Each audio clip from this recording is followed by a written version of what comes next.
ಯಾಕೆ ಹೀಗೆ? ಏನಾಯ್ತೆ? ಸಂತಸಬೇಕಂತ ನನಗೆ ಚಿಂತೆಯೇತಕ್ಕೆ ಕಾಂತ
ದೇಹವನ್ನು ಮನಸ್ಸನ್ನು ಆಕರ್ಷಿಸಬಹುದಾದವ ಕಾಂತ ಅಲ್ವೇ?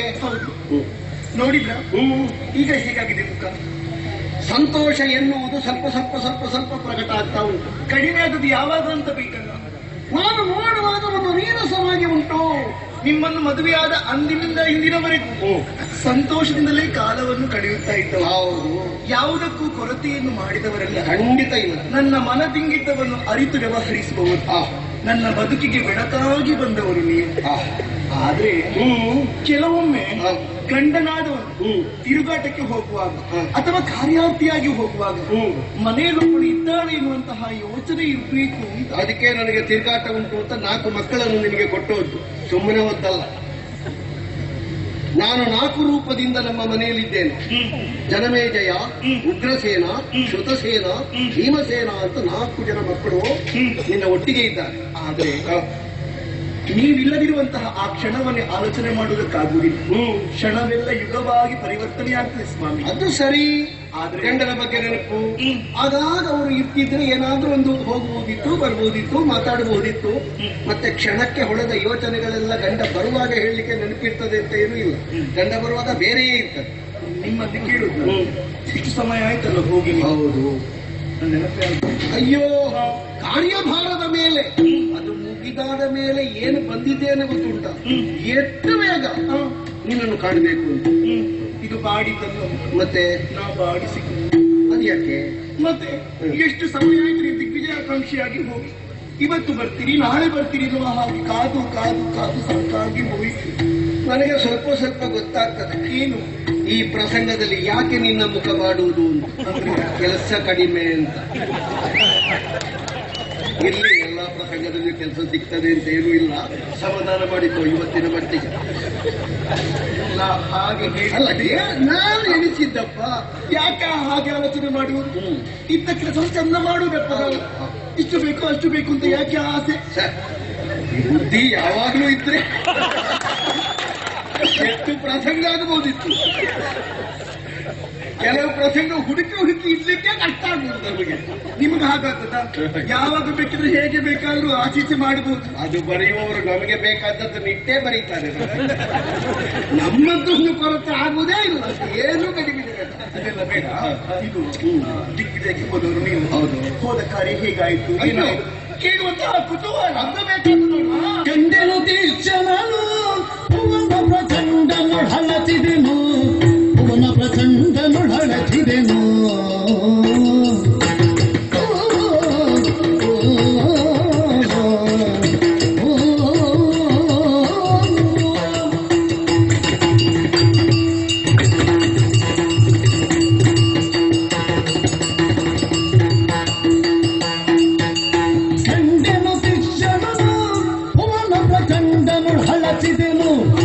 ಭುವನ ಪ್ರಚಂಡನು ಹಣಚಿದೆನು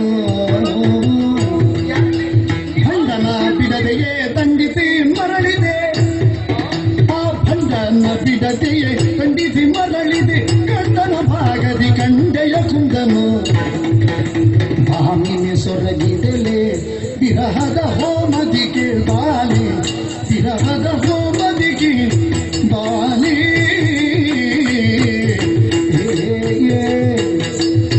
ಸೊರಗಿದೆಲೆ ಓ ಭಾಮಿನಿ ಸೊರಗಿದೆಲೆ. ಬಹಳ ಉಲ್ಲಾಸದಲ್ಲಿದ್ದೀರಿ.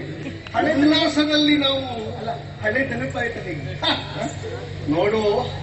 ಇಲ್ಲದ ಕೇವಲ ಕತ್ತಲಿ ಬಂದು ಕತ್ತಲಿ ಹೋಗುವರು. ಇವತ್ತು ಹಾಗಲ್ಲ, ಹಾಗೇನು ಇಲ್ಲ.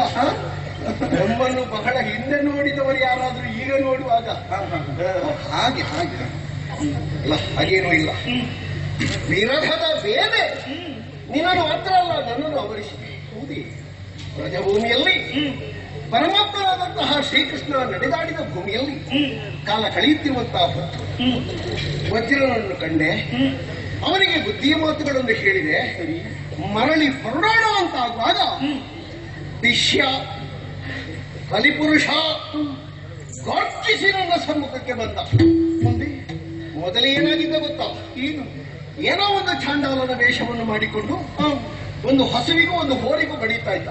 ಹೌದೇ, ಯಾಕೆ ಅಂತ ಪ್ರಶ್ನಿಸಿದ್ದಕ್ಕೆ ಬಹಳ ಮಾತಾಡಿ ನಾನ್ಯಾರು ಅಂತ ನೋಡು. ನಿಜ ವೇಷದಲ್ಲಿ ಬಂದ. ಯುದ್ಧ ಆಯಿತು. ಅವನನ್ನು ಹಿಡಿದು ಕಟ್ಟಿದೆ. ಆ ಕಾಲಕ್ಕೆ ಬೇಡಿಕೊಂಡ, ನಿನ್ನ ಹಿರಿಯರು ಒಂದು 4 ಜಾಗ ಕೊಟ್ಟಿದ್ದಾರೆ, ವ್ಯವಹರಿಸುವುದಕ್ಕೆ ಈಗ ಸಾಕಾಗುತ್ತಾ ಇಲ್ಲ, ಈ 4 ಜಾಗಗಳನ್ನು ನೀನು ಕೊಡಬೇಕು ಅಂತ ಕೇಳಿದ. ಕಾಮ, ವೈರ, ರಜೋ, ಕನಕ ಇತ್ಯಾದಿಗಳೆಲ್ಲ ಅವನಿಗೆ ಜಾಗ ಅಂತ ಕೊಟ್ಟೆ. ಆಮೇಲೆ ಹೊರಟು ನೇರ ಇಲ್ಲಿ ಹೊರಗೆ ಬಂದೆ. ಎಷ್ಟೋ ಮಂದಿಗಳನ್ನು ಮಣಿಸಿದ್ದೇನೆ. ಆದ್ರೆ ಈಗಲೂ ನನಗೆ ನೆನಪಾಗುವುದು ಆ ದಿಶ್ಯನ ಬಗ್ಗೆ. ಅವ ಯಾಕೆ ಬಂದ? ಅವ ಏನಕ್ಕಾಗಿ ಅಲ್ಲಿದ್ದ? ನನ್ನನ್ನು ಕಾಣುವುದಕ್ಕಾಗಿಯೇ ನಿಂದನೆ ಅಲ್ಲ, ನನ್ನ ಪ್ರವೇಶ ಇನ್ನು ಬಹಳ ಹೊತ್ತಿಲ್ಲ ಎನ್ನುವುದನ್ನು ಸೂಚಿಸುವುದಕ್ಕಾಗಿ ಬಂದನೆ. ಒಂದು ಅನುಮಾನ ಕಾಡುವುದಕ್ಕೆ ಆರಂಭವಾಯಿತು ನನಗೆ. ಅದೊಂದು ಮಾತ್ರ, ಬೇರೇನೂ ಇಲ್ಲ. ಬಾಕಿಯೆಲ್ಲ ಯಶಸ್ವಿ ತಿರುಗ